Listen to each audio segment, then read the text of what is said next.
Tá? Então aqui se compreende por que não se deve rezar os mistérios luminosos, uma vez que todo esse simbolismo é destruído, se dá a entender que a devoção revelada por Nossa Senhora é uma devoção humana, do qual um homem, com toda a sua boa vontade, pode refazer melhor do que feito pela Santíssima Virgem. Será que essa argumentação é válida? Será que essa rejeição por parte dos tradicionalistas de rezar e reconhecer os mistérios luminosos é uma coisa correta? É o que veremos nesse vídeo. Essa argumentação é completamente sem fundamento e provém de uma ideia completamente distorcida tanto do que é uma revelação privada, quanto do poder do magistério em relação a essa revelação. O Catecismo da Igreja Católica é bem claro, onde diz que a revelação privada ela não vem complementar a revelação pública, aquilo que está no depósito da fé, mas ela vem simplesmente nos ajudar a viver melhor e aponta para essa revelação pública. A revelação privada, inclusive, ela não obriga a fé dos fiéis.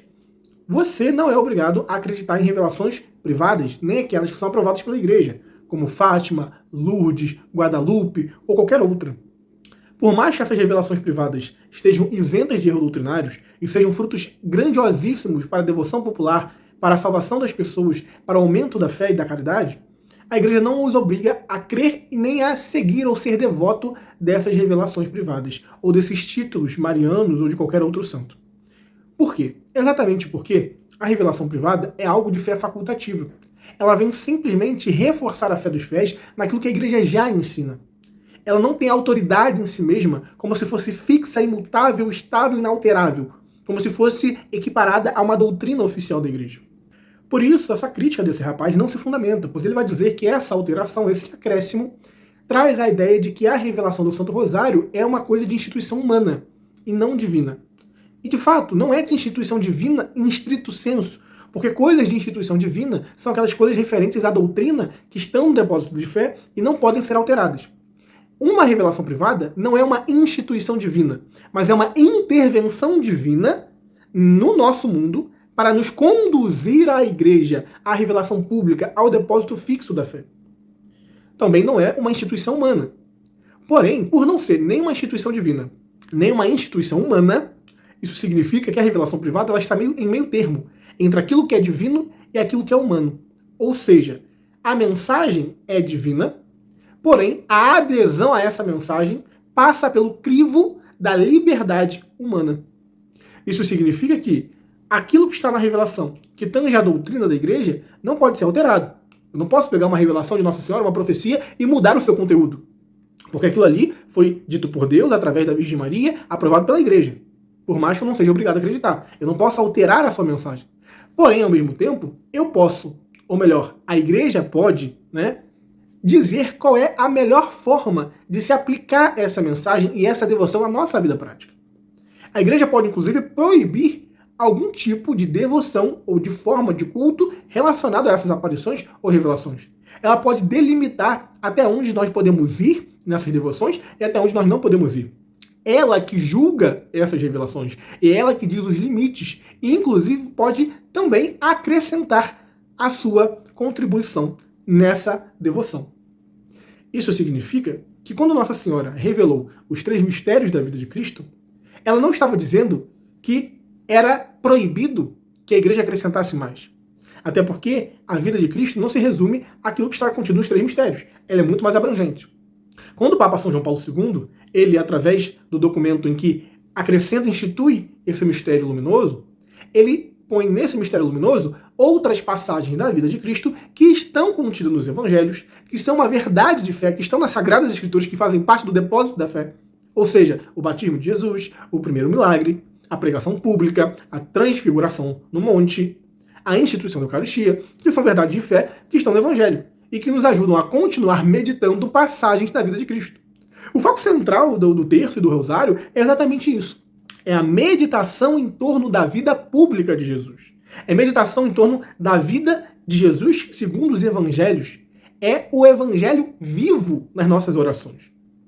Nunca que Nossa Senhora iria ir contra ou iria achar ruim que a Igreja, na autoridade do vigário do seu filho, que é o Papa, instituísse novos mistérios, seja 1, 2, 3, 4, 5, e não importa a quantidade, desde que esses mistérios estejam de acordo com aquilo que é relatado sobre a vida de Cristo nos Evangelhos.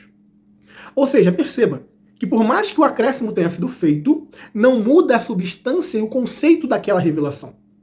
A finalidade daquela revelação, que é a meditação dos mistérios da vida de Cristo, permanece a mesma e agora ainda mais aprofundada, pois de 3 se tornaram 4 mistérios.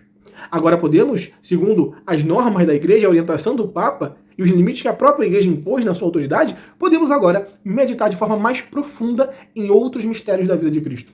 Perceba que a finalidade continua a mesma. A finalidade dessa revelação que Nossa Senhora trouxe, dessa devoção tão importante, é nos levar a uma meditação cada vez mais profunda da vida de Cristo. A finalidade permanece a mesma, não foi alterada, mas foi acrescentada pela autoridade legítima da igreja. Tudo bem que o Papa São João Paulo II deixou de forma facultativa, até porque ele não poderia obrigar uma revelação privada, isso é óbvio. Assim como você não é obrigado a rezar nenhum dos 3 mistérios do terço. Você nem é obrigado a rezar o terço, nem o rosário. É uma devoção privada, logo facultativa na sua essência.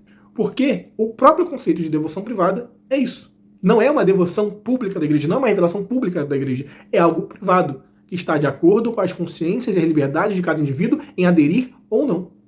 E por isso o Papa não obrigou que o quarto mistério, ou melhor, os mistérios luminosos, fossem rezados por toda a igreja. Ele orientou como vigário de Cristo dentro da sua prudência e discernimento, que também é conduzida por Deus. Deus, na sua providência, também se utiliza desses atos dos papas para trazer à igreja algo que ele mesmo quer nos nossos tempos.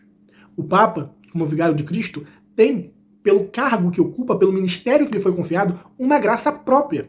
E essa graça própria também envolve os seus atos quando ele fala sobre a igreja que determinada devoção é boa, que determinada devoção não é boa. Por isso mesmo que a igreja ela tem o poder de tanto permitir e aprovar, quanto proibir e rejeitar qualquer revelação privada que diga vir de Nossa Senhora ou de qualquer outro santo. Se a igreja não tivesse esse poder e essa autoridade dada por Deus, ela poderia inclusive aprovar uma devoção que seja nociva à fé dos fiéis, o que é absurdo.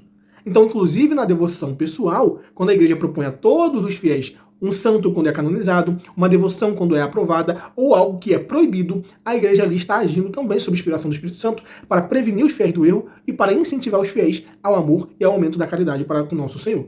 Ou seja, aqui não estou dizendo que você é obrigado a rezar os mistérios luminosos, e nem o terço você é obrigado, como eu bem disse. Aqui se trata em dizer que essa argumentação que os tradicionalistas usam para não rezar os mistérios luminosos não tem fundamento na realidade. Está embasada num conceito equivocado tanto do que é revelação privada, quanto do que é o poder e a abrangência do magistério eclesiástico.